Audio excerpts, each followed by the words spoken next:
दोस्तों, आज हम समर्थ स्मृति के ऊपर वीडियो बना रहे हैं और देखते हैं कि समर्थ स्मृति में शूद्रों के अछूतों के बारे में क्या-क्या लिखा हुआ है। तो दोस्तों, मैं आप सभी से विनती करूँगा कि मेरी ये वीडियो आप लास्ट तक देखें, क्योंकि दोस्तों अधूरी वीडियो देखने से कुछ समझ में नहीं आता। मैं ऐसी ही कई तरह की स्मृतियों की वीडियो अब तक बना चुका हूँ, आप वो भी जाकर देख सकते हैं। दोस्तों, आपको उसमें से काफ़ी कुछ सीखने को मिलेगा, काफ़ी कुछ जागरूक होने के लिए मिलेगा। आप समाज को जागरूक कर सकते हैं। तो चलिए दोस्तों, ये समर इस स्मृति का रिव्यू करते हैं। तो दोस्तों, वीडियो शुरू करने से पहले हम अपना डिस्क्लेमर देख लेते हैं।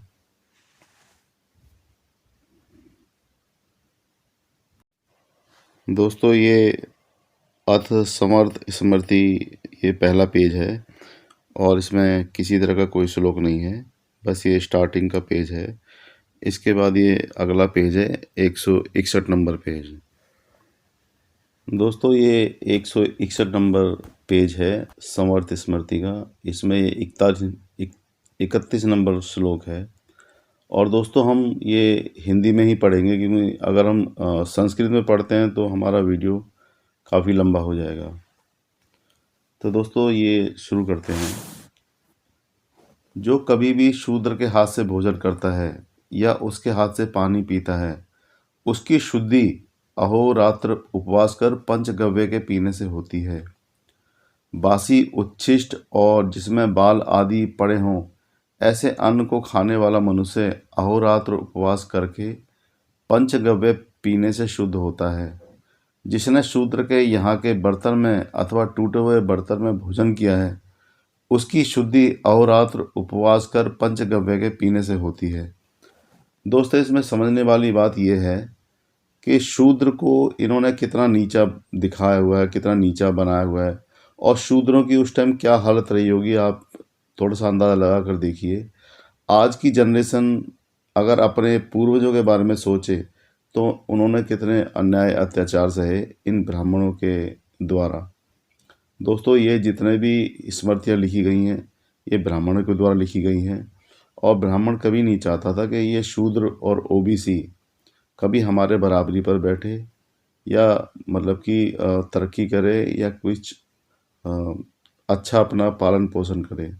बस ये चाहते थे कि ये लोग हमारे बंधुआ मजदूर बन के रहें, ये हमारे नौकर बन के रहें, ये हमारी सदा सेवा करें, और ये हमारे कभी बराबरी ना बैठें।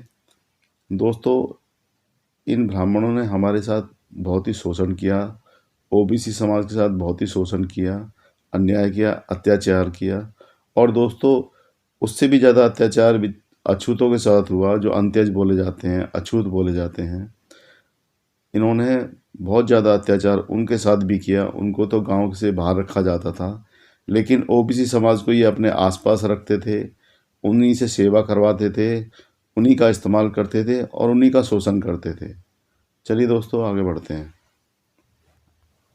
दोस्तों, ये अगला 162 नंबर पेज है और इसमें ये 39 नंबर 40 नंबर श्लोक है। ब्राह्मण पहले तीसरे सातवें नववें अथवा चौथे दिन अस्थि संचयन करे। अस्थि संचयन के उपरांत देह का किसी के साथ स्पर्श न करे, अर्थात पहले किसी को न छुए। ब्राह्मण का चौथे दिन में और क्षत्रिय का छठे दिन में, वैश्य का 8वें दिन में और शूद्र का 10वें दिन में स्पर्श करना कहा है। अब दोस्तों, इन्होंने हर जगह असमानता फैलाई हुई है कि ब्राह्मण जो है तीसरे दिन करेगा, क्षत्रिय 7वें दिन करेगा, और वैसे दूसरे दिन करेगा, और शूद्र जो है 10वें दिन का 8वें दिन करेगा, 10वें दिन करेगा। तो दोस्तों, इन्होंने जो है यहाँ पर मतलब यहाँ पर क्या, हर स्मृति में हमने पढ़ा है, हर स्मृति में हमने यही देखा है कि दोस्तों, इन्होंने कहीं पर भी समानता का भाव नहीं रखा। हर जगह असमानता फैलाई है, अपने आप को हर जगह श्रेष्ठ घोषित किया है। हर जगह इन्होंने, चाहे वो क्षत्रिय हो, चाहे वैश्य हो, चाहे वो शूद्र हो, और दोस्तों अछूतों की तो बात इसमें अभी आई ही नहीं है। तो इन चारों वर्णों में अपने आप को सबसे श्रेष्ठ रखा है, और सभी के अंदर दोस्तों असमानता का भाव उत्पन्न किया है। क्योंकि दोस्तों जहाँ पर जातिवाद शुरू होता है तो दोस्तों उससे पूरे समाज को फर्क पड़ता है, और इन्होंने हर जगह पर समाज को बांटने का काम किया है। चलिए दोस्तों आगे बढ़ते हैं। दोस्तों ये अगला 164 नंबर पेज है। इसमें 51 number, 52 number, 53 number, 54 number, 55 number, ये 60 नंबर तक के श्लोक हैं दोस्तों। इसमें लिखा है, जो मनुष्य वस्त्र दान करता है वह सुंदर वस्त्रों से शोभायमान होता है। चांदी का देने वाला मनुष्य रूपवान होता है। अब दोस्तों यहाँ पर ना ये लोगों को प्रेरित कर रहे हैं दान देने के लिए, और उनको कहीं ना कहीं मानसिक रूप से तैयार कर रहे हैं, जिससे कि लोगों में दान देने की प्रवृत्ति बढ़े। और दोस्तों किस किस तरीके से ये लोग मतलब इन स्मृतियों के द्वारा, इन वेदों के द्वारा मतलब लोगों को लूटा करते थे, और लोगों से किस किस तरीके से ठगा करते थे, आप मेरी और स्मृतियों में देख सकते हैं। और सबसे ज़्यादा साताताप स्मृति में आप जाके देख सकते हैं कि किस किस तरीके से ब्राह्मणों ने आम जनता को लूटा है, क्षत्रियों को लूटा है, वैश्यों को लूटा है, शूद्रों को लूटा है। तो इसमें भी वही लूट है दोस्तों। जो मनुष्य वस्त्र दान करता है, यानी कि दोस्तों यहाँ पर दान दक्षिणे की बात शुरू हो गई है, वह सुंदर वस्त्रों से शोभायमान होता है। अब दोस्तों इन्होंने एक एक उसको आशा दे दी है कि जो मनुष्य वस्त्र दान करता है वह सुंदर वस्त्रों से शोभायमान होता है। और कहाँ पर शोभायमान होगा? वो स्वर्ग में जाकर। और जो दोस्तों वो स्वर्ग किसी ने देखा नहीं है, उसका कोई प्रमाण नहीं है, वो सिर्फ कोरी कल्पना है। दोस्तों आगे है चांदी का देने वाला, यानी दोस्तों इनको जो चांदी देगा वह मनुष्य रूपवान होता है। अब दोस्तों ये कहीं ना कहीं ये मानसिक रूप से तैयार करना होता था, ये स्मृतियों के द्वारा, किताबों के द्वारा, और उपनिषदों के द्वारा, वेदों के द्वारा। आगे है स्वर्ण का देने वाले की बड़ी आयु होती है, यानी कि दोस्तों जो सोना देता है उसकी आयु बड़ी होती है और धन की वृद्धि होती है। अब दोस्तों इसका कोई प्रमाण तो है नहीं, लेकिन इन्होंने क्या है कि लोगों को मानसिक रूप से तैयार करने के लिए, क्योंकि इससे इनके धन में वृद्धि हो। कुछ भी दान हो तो दोस्तों इनको तो फ्री का ही मिलता है, तो उसमें कुछ भी मिलेगा वो ब्राह्मण को ही मिलेगा। तो इन्होंने पूरे समुदाय का फायदा करने के लिए मतलब इस तरह की बातें लिखी हैं दोस्तों। पूरा समुदाय, पूरा वर्ण दोस्तों ठगता था और समाज को। आगे है प्राणियों को अभयदान देने में संपूर्ण मनोरथ सिद्ध होते हैं अथवा दीर्घायु और सुखी होता है। अन्न, जल और घी के दान करने से मनुष्य सुख भोगता है। अब दोस्तों मतलब अन्न, जल और घी दान कर दे तो मनुष्य सुख भोगता है, इसकी गारंटी क्या है? सोचने वाली बात है। और भूषणों के दान करने से भूषण वाला बड़े फल को प्राप्त होता है।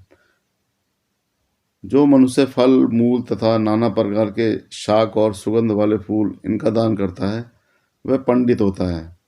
इसका मतलब दोस्तों वो पंडित होगा, यानी कि वो ज्ञानी हो जाएगा इनके हिसाब से। लेकिन दोस्तों ऐसा होता नहीं है। बस क्या है कि इन्होंने दान लेने के ये प्रपंच रच रखे हैं, ये पाखंड फैला रखे हैं, इसका कोई प्रमाण नहीं है। आगे है जो बुद्धिमान मनुष्य ब्राह्मण को तांबूल यानी पान का दान करता है वह विद्वान और दर्शनीय तथा भाग्यवान होता है। खड़ाऊ, जूता, छतरी, सैया, आसन, अनेक भांति की सवारी इनका देने वाला धनवान होता है। अब दोस्तों बस ये प्रलोभन दिया जा रहा है, सिर्फ मतलब कि कल्पनाओं में बातें की जा रही हैं कि ऐसा करने से, ये दान करने से ऐसा होगा, ये दान करने से ऐसा होगा। लेकिन दोस्तों इसका कोई प्रमाण कहीं पर भी नहीं है। अगर आप इनसे प्रमाण लेने जाएंगे तो ये दोस्तों प्रमाण नहीं दे पाएंगे। बस क्या है कि लूटने का तरीके हैं, इन्होंने लिख दिया। क्योंकि दोस्तों लिखने वाले भी यही थे। इसका भी अभी तक कोई प्रमाण नहीं मिला कि 4 वेद ब्रह्मा ने दिए थे, क्योंकि दोस्तों सारी बातें तो ब्राह्मणों ने अपने फायदे के लिए उसमें लिखी हुई हैं। ब्राह्मणों ने अपनी पूजा करवाने के लिए इसमें अपने आप को पूजित दिखाया है। तो दोस्तों मतलब ब्रह्मा ने ये नहीं लिखे, लेकिन इन्होंने इस तरीके से ऐसे पाखंड रच रखे हैं, ऐसे प्रपंच रच रखे हैं। और दोस्तों जब इनसे आप शास्त्रार्थ करोगे, तर्क वितर्क करोगे, तो दोस्तों ये टोसा टम्बर चुटिया लेकर निकल लेते हैं। ये फिर ये बहस नहीं कर पाते। क्योंकि दोस्तों तर्क की कसौटी पर ये खरा ही नहीं उतरते।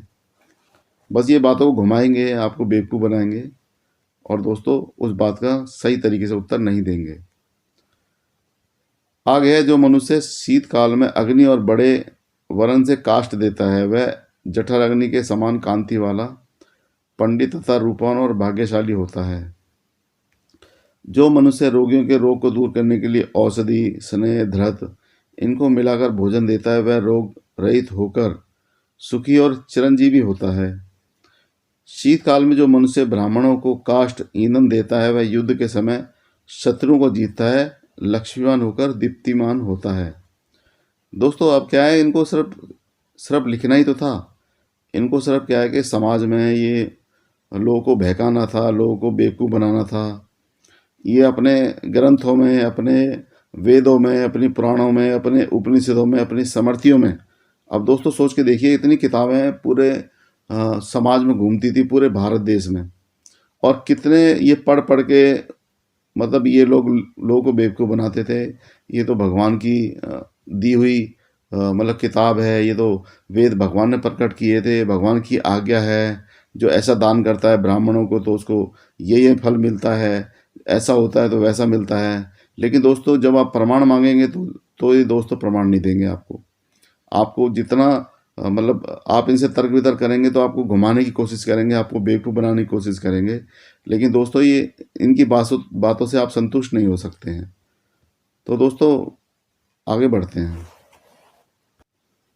दोस्तों ये अगला पेज है 165 नंबर, और इसमें ये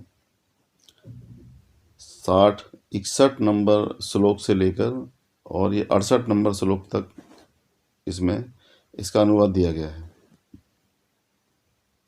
जो मनुष्य भूषण वस्त्र आदि पहराकर भली भांति से पूजित हुई कन्या को योग्य वर के हाथ में ब्रह्म विवाह की रीति के अनुसार देता है, यह कन्या के दान करने से महाकल्याण को प्राप्त होता है और सज्जनों में बढ़ाई पाकर उत्तम कीर्तिमान होता है। होम के मंत्रों से संस्कार की हुई कन्या के दान करने पर मनुष्य 10 सहस्त्र ज्योतिष्टोम और अतिरात्र यज्ञ के फल को प्राप्त होता है। वस्त्र अलंकारों से जो मनुष्य कन्या की पूजा, उत्सव और वृद्धि, पुत्र आदि के जन्म समय में करता है वह स्वर्ग को प्राप्त होता है। दोस्तों फिर यहाँ पर इन्होंने स्वर्ग को घुसेड़ दिया। अब दोस्तों स्वर्ग किसी ने देखा नहीं, जिंदा जा नहीं सकता, मरा बता नहीं सकता, तो दोस्तों यहाँ पर इन्होंने भेद डाला हुआ है। तो दोस्तों ये इनकी मतलब लूटने की मतलब पूरी मतलब ठग विद्या थी। स्वर्ग नरक की बातें करो, जन्म जन्मांतर की बातें करो, 7 जन्मों की बातें करो। तो दोस्तों ये इस तरीके से लूटते थे।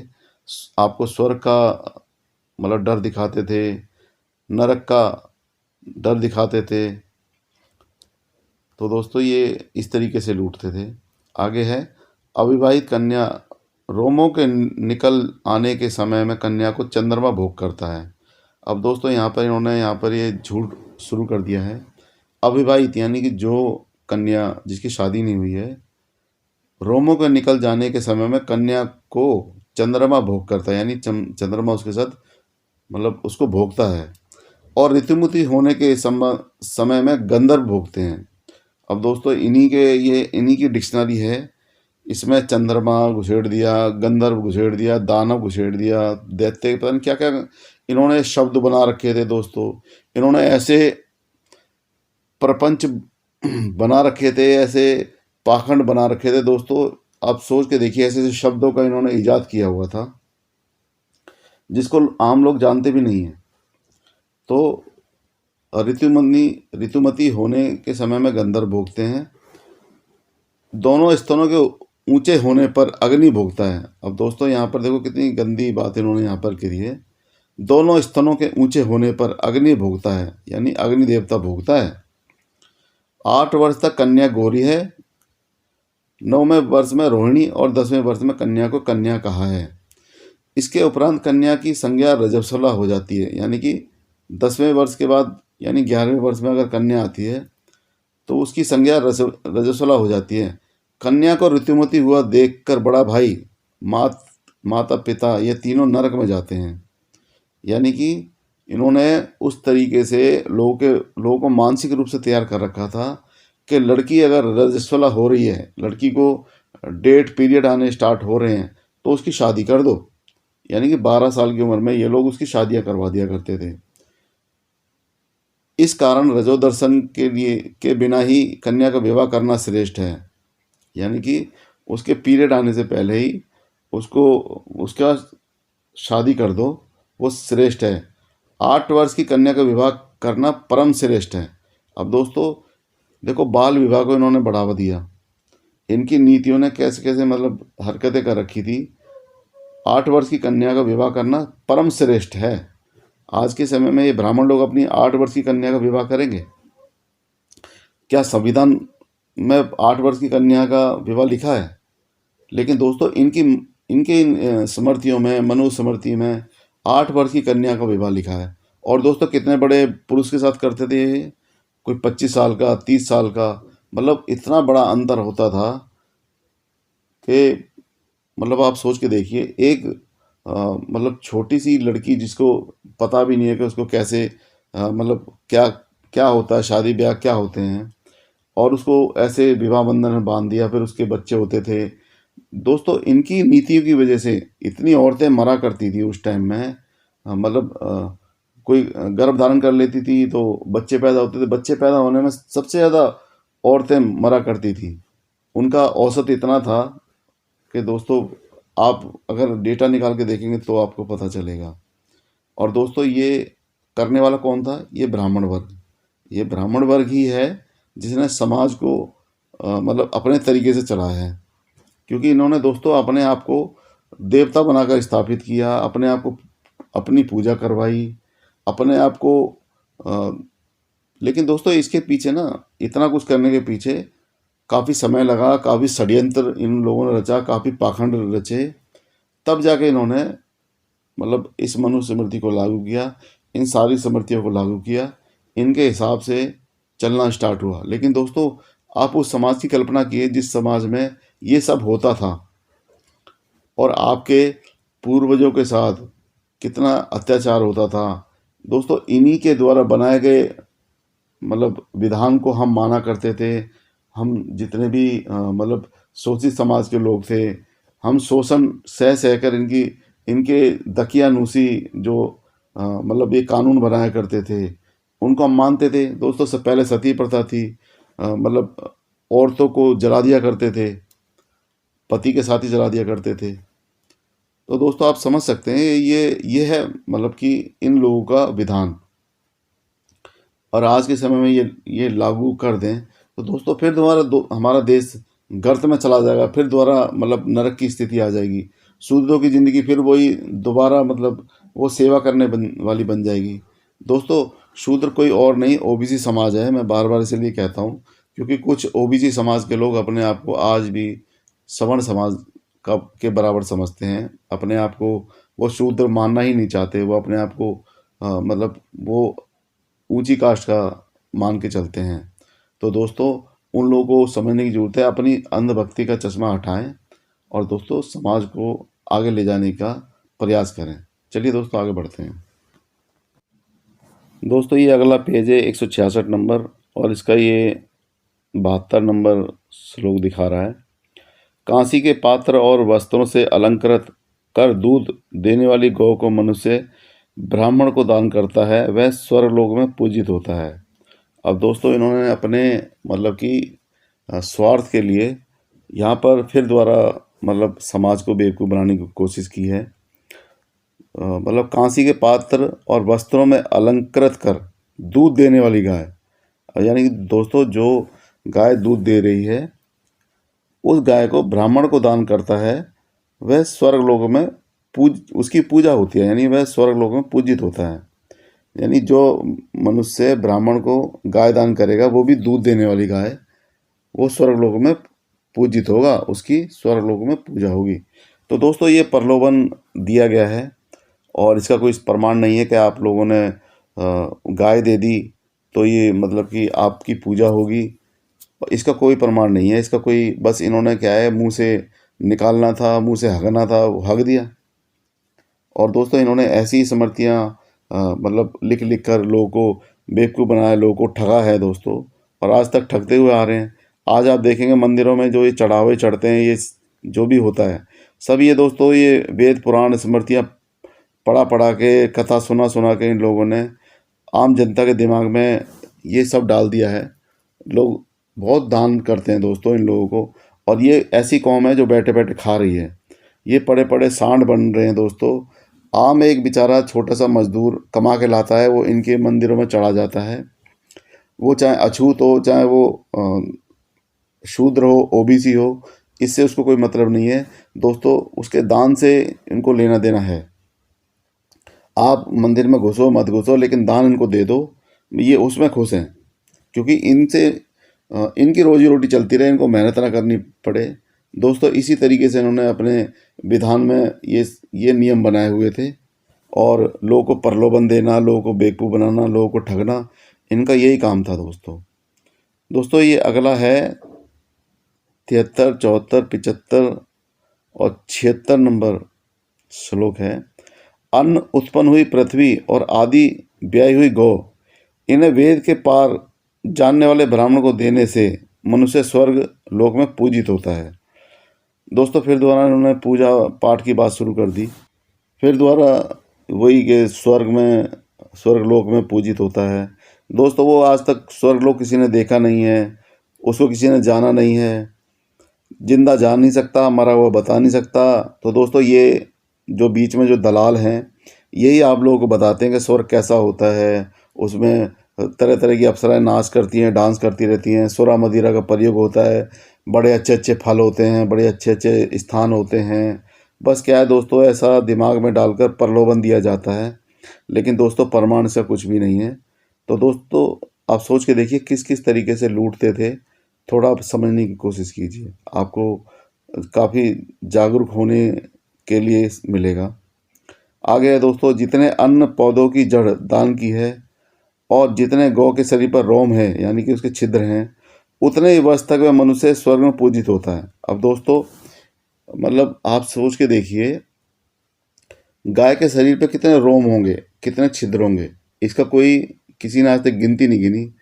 हो सकता है दोस्तों करोड़ों हो। तो इन्होंने उसको मतलब हर इंसान को ये प्रलोभन दिया है, मतलब ये जो दान करता है, जो गाय के शरीर में जितने भी रोम है उतने ही वर्ष तक वह मनुष्य स्वर्ग में पूजित होगा। तो सिर्फ ये दोस्तों बेवकूफ़ बनाने ठगने का एक एक और प्रलोभन है। चलिए दोस्तों आगे बढ़ते हैं। अगला है ये चांदी के खुरों वाली, स्वर्ण की सींग वाली बछड़े अथवा बछिया वाली रोग रहित वस्त्र से ढकी हुई दूध देती हुई सुशीला गौ को दान करता है। उस गौ और बछड़े के शरीर पर जितने रोम हैं, अब दोस्तों इन्होंने थोड़ा सा और प्रलोभन बढ़ा दिया। पहले गाय के मतलब शरीर पे जितने रोम थे उतने वर्ष तक का मतलब इन्होंने मतलब ठेका दिया था, और आगे इन्होंने बछड़े के शरीर पर भी जितने रोम है उतने ही वर्षों तक मनुष्य ब्रह्मा के निकट निवास करता है। अब दोस्तों मतलब या तो ये जो लिखने वाला जो ये जो भांग खाकर ये गांजा पीकर जो ये लिख रहा है, ये लिखने वाला दलाल, मतलब या तो ये मतलब प्रमाण दे कि हाँ मतलब कि एक गाय दे दी और एक बछड़ा दे दिया, और वो भी वस्त्रों से ढकी हुई है। दोस्तों इन्होंने लिखा भी क्या है, मतलब बछड़े अथवा बछिया वाली, और स्वर्ण की सींग वाली, चांदी के खुरों वाली, यानी बढ़िया साफ सुथरी, रोग रहित यानी इसको किसी तरह का रोग ना हो, और कपड़ों से वस्त्र से ढकी हुई, दूध देती हुई सुशीला गौ को जो दान करता है। उस गौ और बछड़े के शरीर पर जितने रोम हैं उतने ही वर्षों तक मनुष्य ब्रह्मा के निकट निवास करता है। तो दोस्तों इन दलालों से पूछा जाए कि तुम हमें प्रमाण दोगे, चलो हम आपको गाय दे देंगे, बछिया दे देंगे, और इसका क्या प्रमाण है, जितने छिद्र हैं, जितने रोम हैं, उतने ही वर्षों तक ब्रह्मा के निकट हम निवास करेंगे। क्या ब्रह्मा के पास में आप हमें 2 रूम सेट बना के दोगे, या मतलब कि 1 रूम सेट बना के दोगे? इसका जिक्र तो इन्होंने किया ही नहीं है कि वहाँ पर कितना बड़ा प्लॉट हमें देंगे, कितनी ज़मीन देंगे, कितने ज़्यादा देंगे, खाने पीने का इंतज़ाम कहाँ होगा, सोने का इंतज़ाम कहाँ होगा, घूमने फिरने का इंतज़ाम कहाँ होगा, वहाँ पे और क्या क्या सुविधाएं होंगी।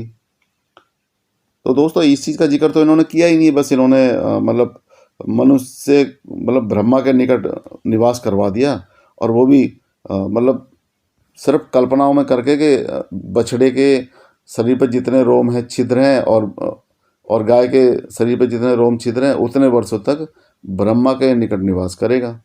तो दोस्तों आपको लगता है कि मतलब ऐसा होना पॉसिबल है, या फिर इसको भी हम वही माने कि पूरी ठग विद्या थी, और लोगों को ठगने के लिए इन्होंने ऐसे ऐसे प्रलोभन दिए कि ब्रह्मा जी के निकट आप मतलब इतने वर्षों तक निवास करोगे। तो दोस्तों ये जो जितने भी दलाल थे, ये कोरी कल्पना करके लोगों को लूटते थे, समाज में झूठ फैलाते थे, पाखंड फैलाते थे, अंधविश्वास फैलाते थे, और आज वही समाज अंधविश्वास, झूठ और पाखंड में फंसकर इन लोगों को दान देने में लगा रहता है। और दोस्तों इसका कोई प्रमाण नहीं है। दोस्तों मैं आप सबसे इन विनती करता हूँ कि आप दान करते हैं, दान दक्षिणा देते हैं, आप कुछ भी दें, लेकिन दोस्तों का प्रमाण तो लें कम से कम। ऐसे ही अपनी मतलब जो कमाई आपके अपने बच्चों के ऊपर लगनी चाहिए, आपके बच्चों के पढ़ाई के ऊपर लगनी चाहिए, उनके भविष्य के को संवारने में लगनी चाहिए, वो कमाई आप जाके मंदिरों में चढ़ा रहे हो, आप कथा कथा करवा कर उन पे बर्बाद कर रहे हो, या फिर आप मतलब बड़े बड़े मंदिरों की यात्रा कर रहे हो, किसी तरह की मतलब ब्राह्मणों को दे रहे हो, तो दोस्तों कहीं ना कहीं आप अपने बच्चों का हक उनको दे रहे हो। ये काम आपको मतलब कि गर्त में लेके जाएगा, आपको मतलब आपको गिराएगा। आपको चाहिए कि आप अपने बच्चों का भविष्य बनाएं, उनको आगे बढ़ाने में, उनको पढ़ाने में लगाएं अपना पैसा। दोस्तों अगर आपको कुछ चढ़ाना ही है तो भगवान के चरणों में आपको लगता है आपको मतलब कि चढ़ाना चाहिए, तो केवल फूल चढ़ाएं। भगवान, अगर कोई भगवान है तो वो आपकी सच्ची श्रद्धा के फूल ही लेकर खुश हैं, ये दान दक्षिणा चढ़ावा लेकर खुश नहीं है। चलिए दोस्तों अगले श्लोक पर चलते हैं। ये 77 नंबर श्लोक है। पूर्वोक्त विधि के अनुसार जो मनुष्य बैल का दान करता है वह संविधान गौ के दान से 10 गुने फल को प्राप्त होता है। तो दोस्तों यहाँ पर फिर दोबारा इन्होंने मतलब ठगी करनी स्टार्ट कर दी, और इसका कोई प्रमाण नहीं है। जो मनुष्य बैल का दान करता है वह संविधान गौ के दान से 10 गुने फल को प्राप्त होता है। दोस्तों अगला ये 78-79 नंबर। प्रथम पुत्र अग्नि का स्वर्ण है, और पृथ्वी वैष्णवी विष्णु की पुत्री है, सूर्य की पुत्री गौ है। इस कारण जो मनुष्य स्वर्ण, गौ, पृथ्वी इनका दान करता है वह त्रिलोकी। अब दोस्तों त्रिलोकी इन्होंने ऐसे ऐसे शब्द बेवकूफ़ बनाने के लिए मतलब लोगों को डाल रखे थे, यानी तीनों लोग। दोस्तों ये तीनों लोग सिर्फ हमारे मतलब कुछ ही क्षेत्र में बने हुए हैं। ना ही तो इस त्रिलोक को कोई अमेरिका में जानता, ना कोई अफ्रीका में जानता, ना किसी और देश में जानता। ये त्रिलोक का नाटक जो है ना सिर्फ हमारे देश में ही है दोस्तों। और इतने जो दान हैं वो सिर्फ यहीं पे करवा रहे हैं। और दोस्तों ये लोग, ये जितने भी मांगते थे, ये मांगने वाले लोग, ये ठगने वाले लोग, ये दोस्तों आपसे क्यों मांगते थे? ये भगवान से क्यों नहीं मांगते थे? आप कभी सोच के देखिए। आप तर्क बुद्धि लगा कर देखिए कि ये जो भीख मांग रहे हैं, ये भीख जो है भगवान से क्यों नहीं मांगते? भगवान तो सबको देता है। तो ये आप लोगों को क्यों ये मजबूर किया करते थे? आप लोगों को ये ऐसे प्रलोभन दिया करते थे, ऐसे लालच दिया करते थे कि आप स्वर्ग में जाओगे, आपको ये मिलेगा, आपको ये ऐसा मिलेगा। दोस्तों ये चाहते तो भगवान से भी मांग सकते थे ये सब चीज़ें, लेकिन इनको पता है कि भगवान कुछ नहीं देता। भगवान पत्थर की मूर्ति है। भगवान असल में पंच तत्वों को बोला गया है। आप लोगों को इसका ज्ञान नहीं है। आप लोग भगवान समझते हैं कि भगवान कोई मतलब ईश्वर है, कोई प्रकट होता है, कोई मतलब उस शक्ति देता है, लेकिन असल में दोस्तों भगवान का मतलब होता है पंच तत्व, यानी भा से भूमि, गा से गगन, वा से वायु, आ से अग्नि और ना से नीर। तो दोस्तों ये जो पंच तत्वों से बनकर जो प्रकृति बनी है वही भगवान है। और ये जानते हैं कि भगवान हमें कुछ नहीं दे सकता, वो मूर्ति जो बैठी है वो हमें कुछ नहीं दे सकती। जो देंगे हमें यही लोग देंगे। इसलिए दोस्तों ये लोग आपको लूटते थे। तो ये समझने की बात है दोस्तों, जागरूक होने की बात है। आप भी जागरूक हों और लोगों को भी जागरूक करें। चलिए दोस्तों, इस कारण जो मनुष्य स्वर्ण, गौ, पृथ्वी इनका दान करता है वह त्रिलोकी के दान के फल को पाता है। संपूर्ण दानों का फल तो केवल दूसरे जन्म में ही मिलता है। अब दोस्तों, अब एक बार सोच के देखिए, इन इनको कोई पूछे कि आप हमें ये बताइए कि अगले जन्म का आपके पास कोई मतलब प्रमाण है कि अगले जन्म में हम क्या बनने वाले हैं। अगले जन्म में हमें ये जो आप बता रहे हो कि संपूर्ण दानों का जो फल है केवल दूसरे जन्म में मिलता है। अब दोस्तों ये कोरी मतलब ठग विद्या है, कोरा बेवकूफ़ बनाया जा रहा है, कोरा झूठ बोला जा रहा है।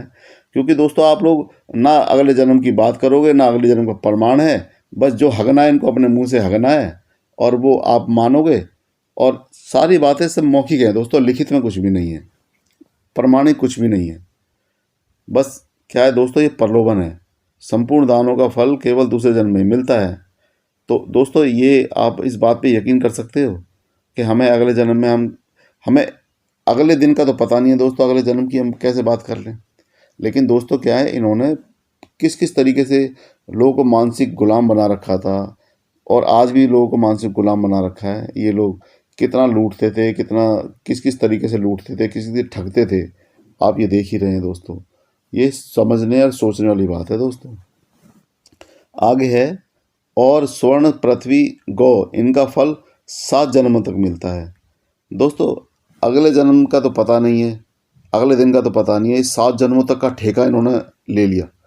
अब दोस्तों इनसे लिखित में लिया जाए कि आप हमें 7 जन्म दिखाओ और ये भी दिखाओ कि हम पिछले जन्म में क्या थे। हम ये सब दे देंगे आपको, मतलब सोना भी दान कर देंगे आपको, पृथ्वी भी दान कर देंगे आपको, गाय भी दान कर देंगे आपको। लेकिन जो आप 7 जन्म की बात कर रहे हैं उसका प्रमाण दो हमें। दोस्तों प्रमाण मांगते ही ना ये अपना टोसा टंबर चुटिया उटिया लेके भाग लेंगे, फिर ये दोस्तों दिखाई भी नहीं देंगे। जब आपने इनसे प्रमाण मांगना स्टार्ट कर दिया तो दोस्तों ये निकल लेंगे। फिर इनको पता है कि हमारी दुकान यहाँ पर बंद हो गई। ये सामने वाला जो इंसान है ये तर्क वितर्क करता है, ये सवाल पूछता है, तो दोस्तों उससे तो ये बचते हैं, उससे भागते हैं, ये तर्क वितर्क और पूछने वालों से भागते हैं। और यही एक कारण था दोस्तों कि पहले शूद्रों को, ओबीसी समाज को पढ़ने लिखने का अधिकार नहीं दिया, क्योंकि उसी समाज को इन्होंने सबसे ज़्यादा लूटा है। आज जो ओबीसी समाज है वही पहले शूद्र समाज था। लेकिन आज ये ओबीसी समाज अपने आप को शूद्र मानने को राजी नहीं है। ये समझते हैं कि जो दलित अछूत लोग हैं ये शूद्र होते हैं। लेकिन दोस्तों असल में ओबीसी समाज ही शूद्र है और अछूत को अंत्यज बोलते थे ये लोग। दलित समाज है, जो अछूत समाज है, उसको ये अंत्यज बोलते थे, उसको तो छूने भी नहीं देते थे। उनको तो ये गांव से बाहर उनकी बस्तियां बना कर रखते थे। उनके साथ तो शूद्रों से भी ज़्यादा अन्याय अत्याचार किया करते थे। तो दोस्तों यही एक कारण था कि शूद्रों को पढ़ने का अधिकार नहीं। अगर वो वेद सुन लेते थे तो उनके कान में सीसा, लाख या फिर गरम तेल करके डाल दिया करते थे।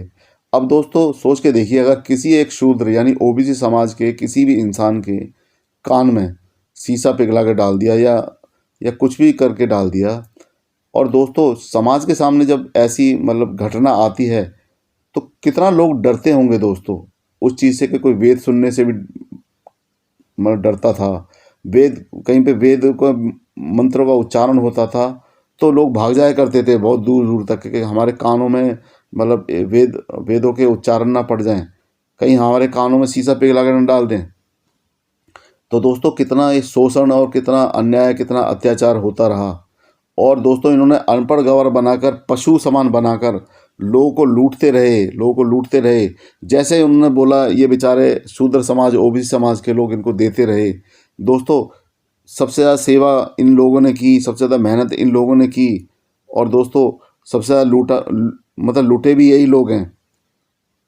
दोस्तों मैं इतना ही कहना चाहूँगा, जितने भी ओबीसी समाज के लोग हैं, शूद्र समाज के लोग हैं, तो दोस्तों उनको ये वेद पुराण उपनिषद पढ़ने की ज़रूरत है।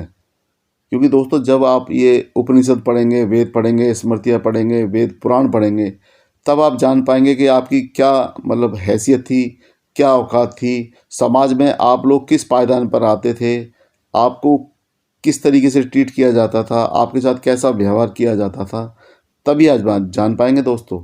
नहीं तो आप ये सोच रहे हो कि आप मतलब कि झूठे ठाकुर बन जाएं, क्षत्रिय बन जाएं, झूठे ब्राह्मण बन जाएं, झूठे मतलब वैश्य बन जाएं और आप लोग इनकी बराबरी कर लें, तो वो दोस्तों कभी नहीं हो सकता। ये लोग आपके साथ उठ लेंगे, बैठ लेंगे, खा लेंगे, पी लेंगे, लेकिन दोस्तों ना तो सम्मान देंगे ये बराबरी का, ना आपको सम्मान मतलब कि किसी तरह का आपस में रोटी बेटी का संबंध बनाएंगे। दोस्तों अगर बात ये हिंदू की करते हैं कि हिंदू हिंदू भाई भाई, तो दोस्तों रोटी बेटी का संबंध बनाने में क्या दिक्कत है?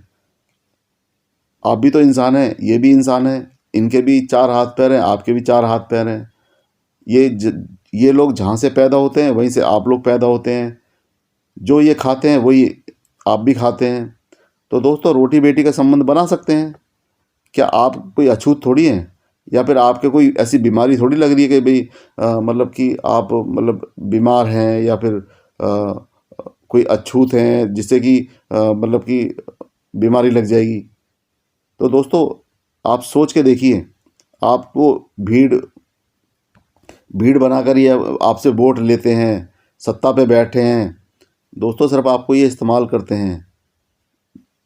तो ये बात समझने की है दोस्तों। चलिए दोस्तों आगे बढ़ते हैं। दोस्तों ये अगला 167 नंबर पेज है और इसमें ये 69, 70, 71, 72 नंबर श्लोक है। जो मनुष्य अन्न का दान करता है वह नित्य पुष्ट और तृप्त रहता है। जल का दान करने वाला सुखी और संपूर्ण कर्मों से युक्त रहता है।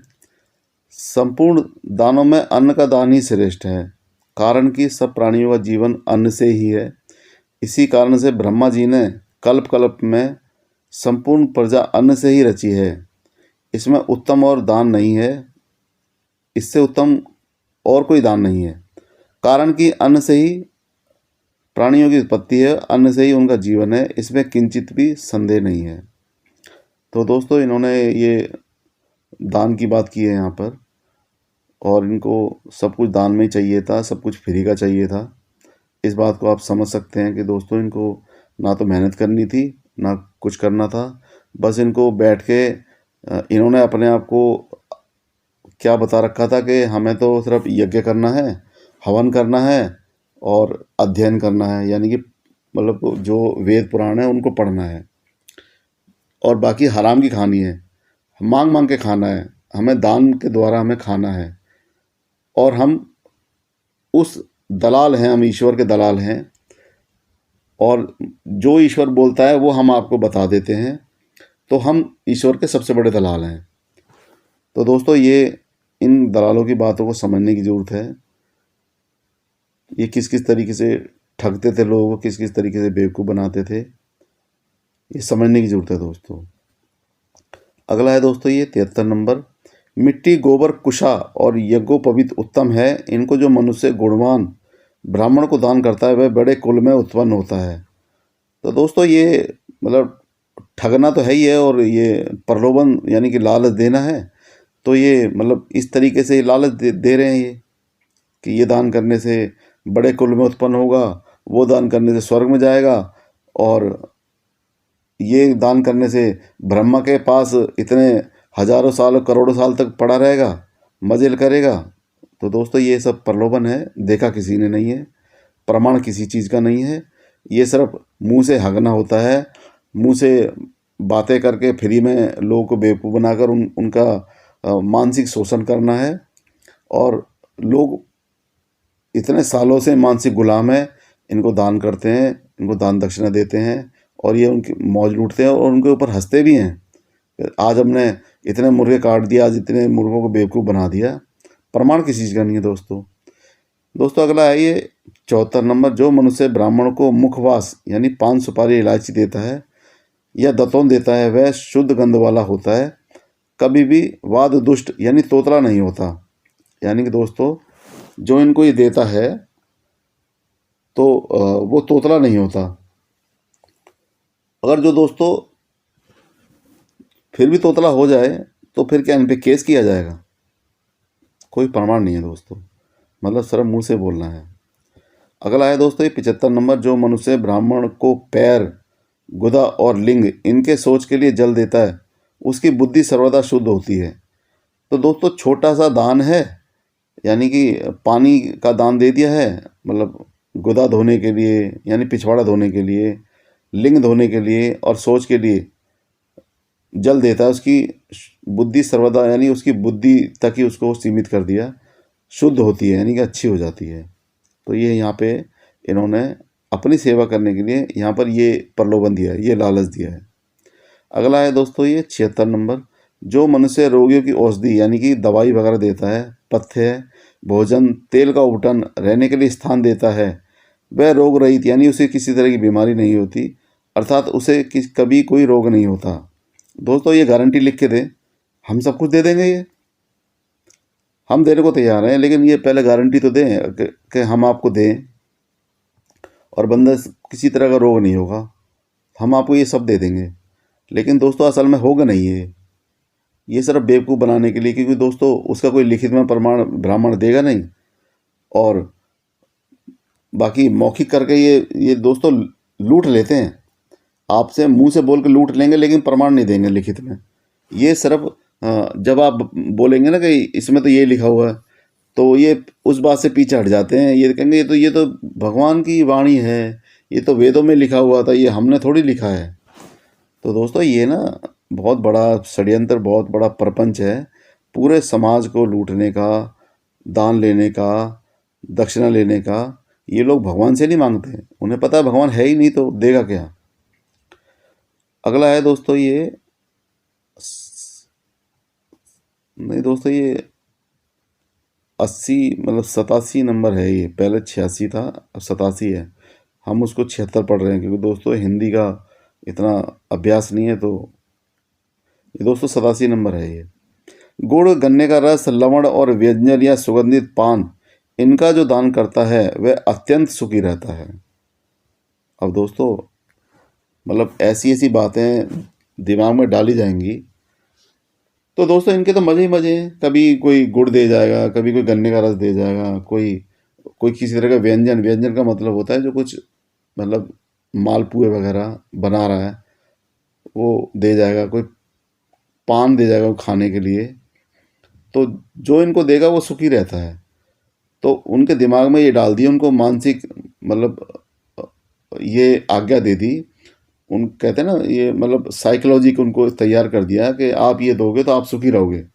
तो दोस्तों कहीं ना कहीं से कुछ ना कुछ इनके पास आता ही रहता है। कभी भी आप देखना, पंडित जी को कोई खाने के लिए बुला ले जाएगा, कभी पंडित जी को कोई कपड़े दे देगा, कभी पंडित जी को कुछ और दे देगा, कोई चीनी दे देगा, कोई दूध दे देगा, कोई कुछ दे देगा। तो दोस्तों ये आज की नहीं, ये हजारों सालों से ये मतलब ये लूट मचा रखी है इन लोगों ने, और ये इसको कहते हैं धार्मिक लूट। ये मानसिक गुलाम बनाकर धार्मिक लूट करते थे ये लोग, ये भगवान के दलाल। दोस्तों ये भगवान के दलाल हैं, क्योंकि भगवान को किसी ने देखा नहीं है और ये लोग भगवान के होने की बातें करते हैं। क्योंकि दोस्तों आप सोच के देखिए, ये पूरे समाज को लूटना है तो इनका पूरा समाज ही इसमें लगा हुआ है, पूरा समाज ही ये झूठ बोलने में लगा हुआ है, मतलब ठगने में लगा हुआ है, लोगों को काल्पनिक कथाएं सुनाने में लगा हुआ है। क्योंकि दोस्तों यहाँ के ब्राह्मणों को मिलेगा, क्योंकि वहाँ के ब्राह्मणों ने ठग विद्या फैलाई थी। आप कहीं और जाएंगे तो वहाँ पे दान करेंगे, और वहाँ से कोई इधर आएगा तो वो दान करेगा। तो दोस्तों ये ना सब सामूहिक है, सामूहिक तरीके से लूट मचा रखी है इन लोगों ने, सामूहिक तरीके से ठग विद्या, ऐसी ऐसी कथाएं, ऐसी ऐसी कहानियाँ इन्होंने कर रखी है जिससे कि आप भावुक हो जाएं और इनको दान दक्षिणा चढ़ावा दें, भगवान के नाम पर दें। और दोस्तों भगवान होता नहीं है। तो दोस्तों ये सरासर लूट है, आपको समझने की ज़रूरत है दोस्तों। दोस्तों मेरी वीडियो आपको थोड़ा सा भी जागरूक कर सके तो मैं आपको अपने आप को धन्य समझूंगा दोस्तों। चलिए दोस्तों आगे बढ़ते हैं। दोस्तों ये अगला है 168 नंबर पेज है, और ये 89 नंबर श्लोक है। परस्पर में अन्न के देने वाले और परस्पर में पूजा के करने वाले और परस्पर में दान लेने वाले ब्राह्मण दूसरों को उद्धार करते हैं, आप भी पार हो जाते हैं। अगला है दोस्तों ये 91 नंबर, जो मनुष्य ब्रह्मचारी और सन्यासी का मुंडन करवाता है या उसके नखों को कटवाता है या वह मनुष्य नेत्रों वाला होता है। अब दोस्तों देख रहे हो, मतलब कि कुछ रह ना जाए, मतलब ये भी काम किसी और पे ही डालना है। मतलब कुछ भी, मतलब हर वो काम, मतलब जिसमें पैसा लगता हो, जिसमें कुछ भी सेवा लगती हो, वो इनको दूसरों से ही कराना है। ये खुद नहीं करेंगे, ना अपने नाखून कटवाएंगे, मतलब अपना मुंडन भी इनको, मतलब कि क्योंकि नाई मुंडन के पैसे लेता है, तो दोस्तों ये भी किसी और से करवाना है। तो दोस्तों ये छोटे छोटे मतलब इन्होंने दिमाग में डाल रखे थे कि मुंडन करवाएगा कोई तो मनुष्य नेत्र वाला होगा। उसको कोई ना कोई प्रलोभन, कोई ना कोई लालच ऐसा दे दिया जिससे कि समाज में ऐसी बातें फैले और समाज इनको उसका फ़ायदा दे। तो दोस्तों इसी को ठग विद्या बोलते हैं। इसको मतलब धार्मिक ठग विद्या है दोस्तों ये। अगला है दोस्तों ये 92 नंबर, जो मनुष्य देवता के मंदिर में दीपक देता है यानी दीपक जलाता है, जो ब्राह्मण के मंदिर तथा चौराहे में दीपक देता है, वह ज्ञानवान, बुद्धिमान तथा नेत्रों वाला होता है। पहले मतलब कि मुंडन पे नेत्र वाला बता दिया, अब यहाँ पर दीपक जलाने वाला भी नेत्र वाला हो गया। तो दोस्तों कैसे भी करके घुमा फिरा के बात है ना, काम करवानी, अपने काम करवाने से मतलब है।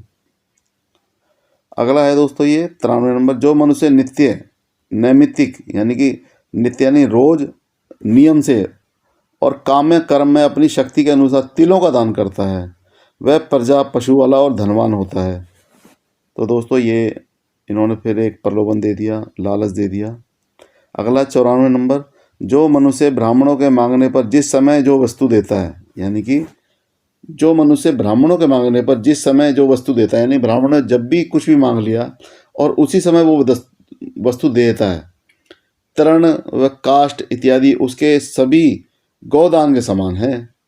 यानी कि गाय का दान देने में जो फल मिलता है, जो मतलब कि स्वर्ग की प्राप्ति होती है, या जो भी इन्होंने उसमें लिख रखा है अपनी डिक्शनरी में, अपने विधान में, तो उसके समान वो उसको फल मिलता है। और उस फल का कोई प्रमाण नहीं है दोस्तों कि मिलेगा नहीं मिलेगा, बस इन्होंने गप पेलनी है और गप पेल दी। और दोस्तों मेरा ये मतलब कि मेरी ये वीडियो देखकर मनुवादी ब्राह्मण के तो मिर्ची लग जाती है। और दोस्तों मिर्ची ऐसी वैसी मिर्ची नहीं लगती, जो पहाड़ी मिर्ची होती है ना, जो तेज़ लगती है, ऐसा लगता है जैसे किसी बवासीर वाले मरीज के पीछे मिर्च दे दी गई हो, वो मिर्ची लगती है। तो दोस्तों ऐसे ऐसे कमेंट करते हैं ये ब्राह्मण लोग, मैं आपको बता नहीं सकता। लेकिन दोस्तों सभी ब्राह्मण लुटेरे नहीं हैं और सभी ब्राह्मण मतलब एक जैसे नहीं होते। इसमें से कुछ मानवतावादी ब्राह्मण भी होते हैं जो ना जातिवाद मानते हैं, ना मतलब ऐसे पाखंडों को मानते हैं। दोस्तों वो खुद इनका विरोध करते हैं। तो दोस्तों लेकिन इन मनुवादी ब्राह्मणों की संख्या बहुत ज़्यादा है और ये मानवतावादी ब्राह्मणों की संख्या बहुत ही कम है। तो दोस्तों इसका खामियाजा भी वो बेचारे मानवतावादी ब्राह्मण को भुगतना पड़ता है, क्योंकि वो भी इसकी वजह से बदनाम होते हैं, इन मनुवादियों की वजह से। दोस्तों आगे बढ़ते हैं। अगला पेज है दोस्तों 169 नंबर और ये श्लोक है 96 नंबर। झूठ बोलने से यज्ञ नष्ट होता है, अभिमान से तपस्या नष्ट होती है, ब्राह्मण की निंदा। अब दोस्तों ब्राह्मण की निंदा भी नहीं करनी। अगर उस ब्राह्मण के मतलब कोई कुछ भी कर रहा है, अगर उसकी निंदा कर दी तो आयु का नाश होता है, यानी उससे उसकी मतलब कि वो 100 साल जीने वाला है तो उसमें से उसकी आयु कम हो जाएगी। हो सकता है 20 साल कम हो जाए, 30 साल कम हो जाए, 40 साल कम हो जाए। और कहने से दान नष्ट हो जाते हैं, यानी कि जो दान दे रहा है वो कहना भी नहीं है किसी से, कहीं मतलब कोई बात ना हो जाए, कोई दान वापस ना ले ले। तो दोस्तों कितनी कैसी कैसी मानसिक इन्होंने गुलामी कराने के लिए कैसे कैसे रास्ते बना रखे थे दोस्तों, ये सोचने वाली बात है। और दोस्तों आप लोग इन स्मृतियों को कभी पढ़ा नहीं आप लोगों ने, आप जानते नहीं, तो आप कैसे मतलब कि जान पाएंगे। तो दोस्तों हमारी वीडियो के द्वारा ही आप जान सकते हैं। और ये अगला है दोस्तों, ये 99 नंबर श्लोक है। जो मनुष्य ऋतु वाली स्त्री के समीप नहीं जाता, उस मनुष्य के पितर उस महीने में ही उस स्त्री के रज में शयन करते हैं। दोस्तों यहाँ पर क्या गंदी गंदी बात कर दी उन्होंने। चलिए दोस्तों अगले प्रश्न पे चलते हैं। दोस्तों अगला है, ये 175 नंबर पेज है और इसमें ये 140 नंबर श्लोक है। जो मनुष्य मंडूक, सांप, बिलाव, मूसा इनको मारता है, वह 3 उपवास कर ब्राह्मण भोजन कराने से शुद्ध होता है। दोस्तों इनको भोजन भी चाहिए, और वो भी पका हुआ भोजन। तो वो किस तरीके से लेंगे, वो इस तरीके से फैला के। दोस्तों आपने ब्राह्मण भोज का नाम तो सुना ही होगा कि कई कोई 11 ब्राह्मणों को खाना खिला रहा है, कोई 100 ब्राह्मणों को खाना खिला रहा है, फिर उनको दान दक्षिणा भी दे रहा है। तो दोस्तों इन्होंने इस तरीके से ये लोगों पर थोप रखे थे, उनको मानसिक गुलाम बना बना कर उनके दिमाग में ऐसा डाल रखा था कि भोजन कराने से शुद्ध हो जाएगा, ऐसे कराने से। दोस्तों इनके नियम ऐसे होने चाहिए थे जो मानवता के लिए, मानवता के हित में होते। जैसे कि ये बोल सकते थे कि किसी बुजुर्ग को खाना खिलाने से आप शुद्ध हो सकते हैं। तो दोस्तों कहीं ना कहीं वो समाज को कुछ बढ़िया होता दोस्तों ऐसा करने से। या फिर कोई बेचारा जो शरीर से अपाहिज है, जो विकलांग है, उसको खाना खिलाने से मतलब शुद्ध हो सकता है या फिर अच्छा हो सकता है, कुछ ऐसा बोल सकते थे। लेकिन दोस्तों इन्होंने ऐसा कुछ नहीं किया। इन्होंने सिर्फ और सिर्फ ब्राह्मण भोजन को ब्राह्मणों को खिलाने से ही शुद्ध बताया है। तो दोस्तों यहाँ पर इन लोगों का ठग विद्या और स्वार्थ पता चलता है दोस्तों। तो इन सब बातों से बचने की ज़रूरत है दोस्तों। भोजन ही कराना है तो किसी बुजुर्ग को करा दीजिए, भोजन ही कराना है किसी विकलांग को करा दीजिए, भोजन ही कराना है तो ऐसे जीव को, बेचारे कुत्ते, बिल्ली और ये फिर ये गाय, इनको करा दीजिए। लेकिन दोस्तों इन ब्राह्मणों को भोजन कराने का कोई मतलब नहीं है, ना ही तो इसका कोई प्रमाण है कि हम इन्हीं को भोजन कराएंगे तो शुद्ध होगा। हमें शुद्ध होता हुआ दिखा दे ये ब्राह्मण, तो दोस्त हम शुद्ध होने के लिए इस ब्राह्मण को भोजन करा देंगे। लेकिन दोस्तों वो ऐसा कराएगा नहीं। तो आपके पास भी एक मतलब रास्ता है कि ठीक है पंडित जी, आप हमें मतलब शुद्ध होता हुआ दिखा नहीं सकते, तो फिर हमें माफ़ कर दीजिए, हम आपको भोजन नहीं करा पाएंगे। तो ये बचने का बहुत अच्छा तरीका है। चलिए दोस्तों आगे बढ़ते हैं।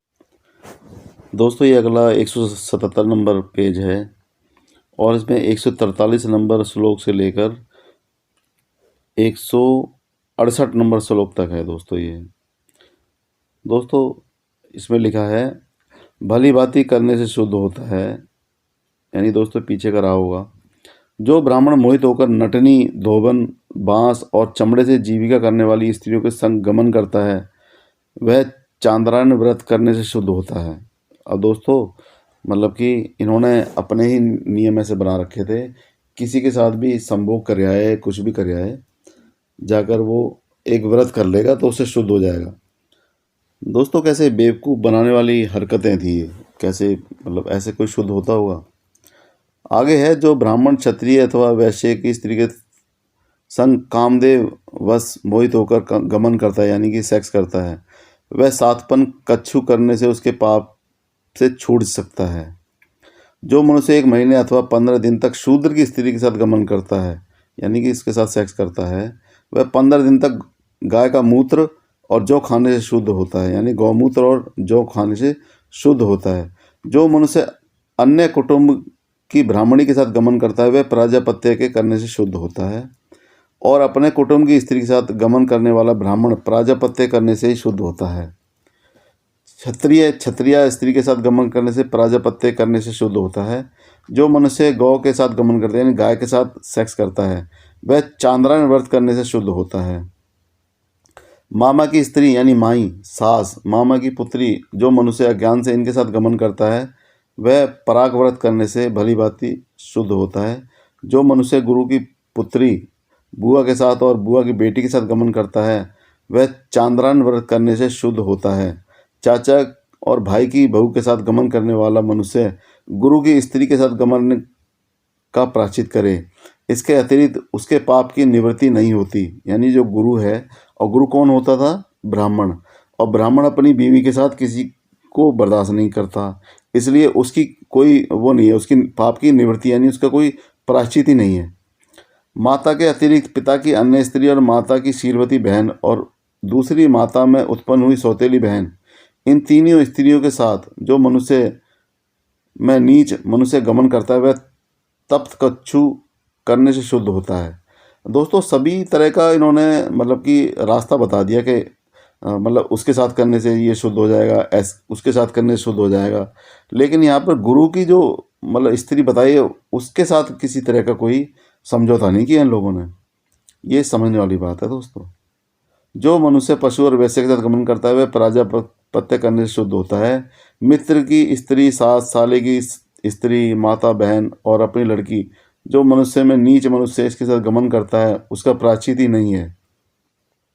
जो ब्राह्मण नियत व्रत में स्थित हुई स्त्री के साथ गमन करता है वह प्राकृत कच्छू करने और दूध देती हुई गौ के दान करने से शुद्ध होता है।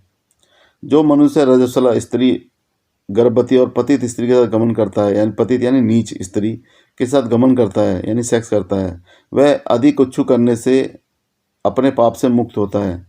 वैसे की कन्या के साथ गमन करने वाला ब्राह्मण एक कच्छू करने से समर्थ मुनि के वचन के अनुसार शुद्ध होता है। तो दोस्तों इन्होंने मतलब किसी के साथ भी कुछ भी कर लो, बस व्रत कर लो तो आप शुद्ध हो जाओगे। अब शुद्ध होने का कोई प्रमाण नहीं है, कोई सर्टिफिकेट नहीं है।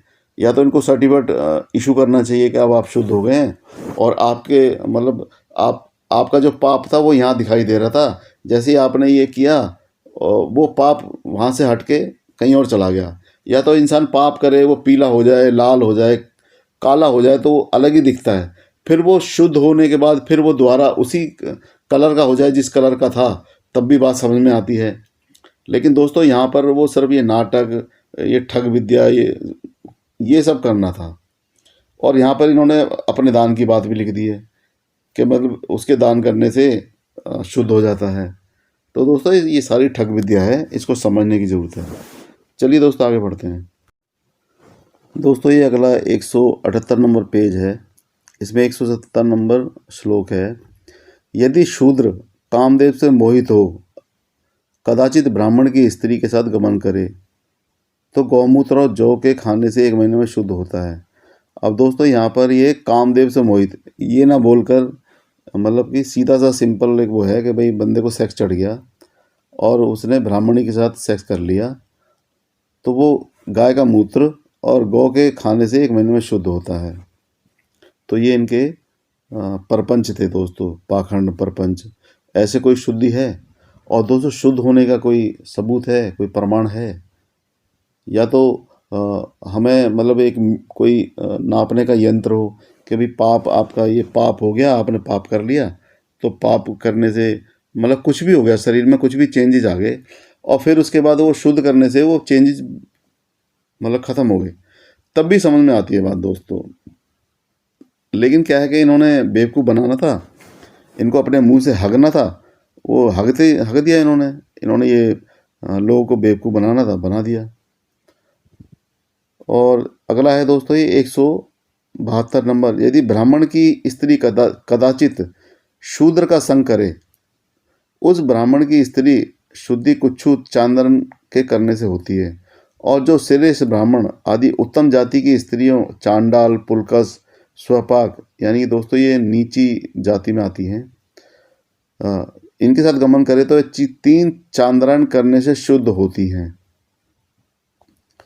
तो दोस्तों इसी के साथ ये हमारी मतलब समर्थ स्मृति यहीं पर ख़त्म होती है। जो मेन श्लोक थे वो हमने इसमें डाल दिए हैं दोस्तों। और दोस्तों मैं आप सभी से यही विनती करूँगा कि आप लोग ये वीडियो अपने समाज में शेयर करें, अपने लोगों को जागरूक करें, खुद भी जागरूक हों।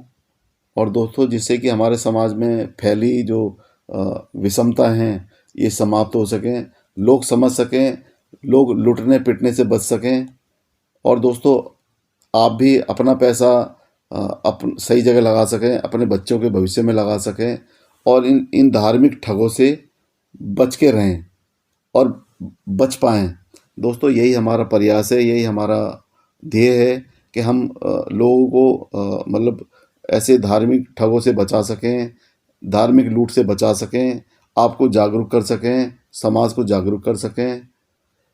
हमारे इस प्रयास से अगर समाज में जागरूकता आती है और समाज जागरूक होता है, तो दोस्तों हम अपने आप को धन्य समझेंगे।